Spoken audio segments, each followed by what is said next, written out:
કે આ જગતમાં જો ભગવાનથી પણ કોઈ મોટું હોય ને તો એ છે ભગવાનનું નામ. અને એમાંય આ કળિયુગ હાલે છે.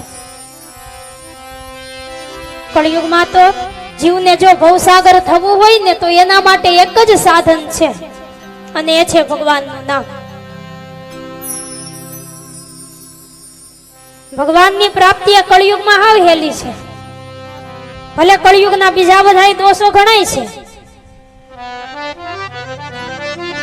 પણ કળિયુગનો એક આ ગુણ છે કે આમાં કોઈ પણ જીવ એ ધારે કે મારે આ જન્મમાં ભગવાનને મેળવવા છે, પ્રાપ્તિ કરવી, તો ભગવાનની પ્રાપ્તિ એ કળિયુગમાં હાવ હેલી છે. બીજા બધા જે યુગ હતા ને તો બહુ અઘરા હતા ભગવાનને મેળવવા માટે. સતયુગ એ ધ્યાનની ઋતુ હતી. સતયુગમાં લોકો કેટલું ધ્યાન કરતા હતા. ધ્યાન કરતા કરતા માટે રાફડા જામી જતા હતા. ત્યારે ભગવાન મળતા. ત્રેતા યુગમાં યજ્ઞો દ્વારા ભગવાનને મળતો હતો. અનેક પ્રકારના અનેક યજ્ઞો કરો ને ત્યારે ભગવાન મળતો. દ્વાપર યુગમાં પૂજન દ્વારા ભગવાન મળતો હતો. અને દ્વાપર યુગ પછી આવ્યો આ કળિયુગ. તો કળિયુગમાં ભગવાનને મેળવવા માટે શું કરવું? કળિયુગમાં ધ્યાનની પણ જરૂર નથી, યજ્ઞની પણ જરૂર નથી, પૂજનની પણ જરૂર નથી. પણ કળિયુગ એ તો માત્ર ને માત્ર નામનો યુગ છે. કલિયુગ કેવલ નામ આધારા,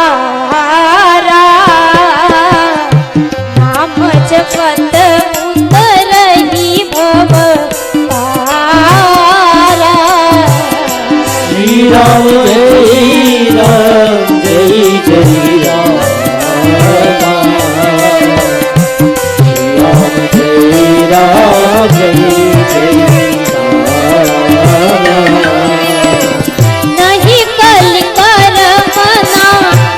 ભક્તિ વિવેક. જય રામ જય જય રામ, રામ નામ અવલંબન શ્રી રામ જય રામ જય જય રામ.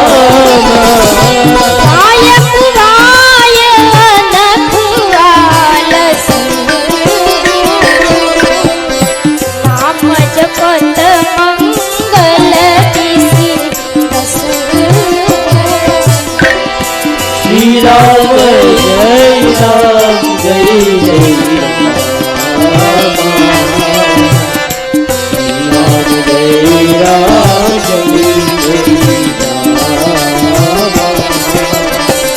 ભાય ભાય અનખ આલસ, નામ જપત મંગલ દિસિદસ. તમે ભાવથી ભગવાનનું નામ લ્યો કે કુભાવથી લ્યો, તમે હરખથી ભગવાનનું નામ લ્યો કે આળસથી લ્યો, ગમે એ રીતે પણ ભગવાનનું નામ લ્યો કળિયુગમાં. અને નામ લેવાનું પાછું કોઈ વિધિ નથી કે એક જ જગ્યાએ બેઠા બેઠા તમે માળા ફેરવો નામ લ્યો. ગમે એવી સ્થિતિમાં હોય તમે હરતા જાઓ, ફરતા જાઓ, ખાતા પીતા, સૂતા ઉઠતા, હાલતા ચાલતા, પણ ભગવાનનું નામ લ્યો. જાણતા કે અજાણતા, જો અજાણતાય ભગવાનનું નામ લેવાઈ જાય ને તોય ભગવાન એ કળિયુગમાં પોતાનું પદ આપી દે છે. કળિયુગમાં તો કોઈએ કીધું છે કે ગાયના શિંગડાની ઉપર જેટલી વાર માટે રાઈનો દાણો ટકે, ગાયના શિંગડાની ઉપર આપણે રાઈનો દાણો મૂકીએ, મૂક્યો કોઈ દી? મૂકજો ક્યારેક. પાછી ગાય આમ હોજી હોય ને એવી ગાયના શિંગડા ઉપર હું ગાયના શિંગડાની ઉપર રાઈનો દાણો જેટલી વાર ટકે એટલી વાર પણ જો આપણું મન એ ભગવાનના નામમાં સ્થિર થઈ જાય ને તોય પાછો જન્મ લેવો નથી પડતો. કારણ કે કળિયુગ એ નામનો યુગ છે. આમાં તો તમે જો અજાણતા એનું નામ લઈ લ્યો ને તોય બેડો થઈ જાય. અજામિલ નામના બ્રાહ્મણની કથા છે કે અજાણતા પોતાના પુત્રનું નામ નારાયણ રાખેલું અને અજાણતા નાભીમાંથી નામ નીકળી ગયું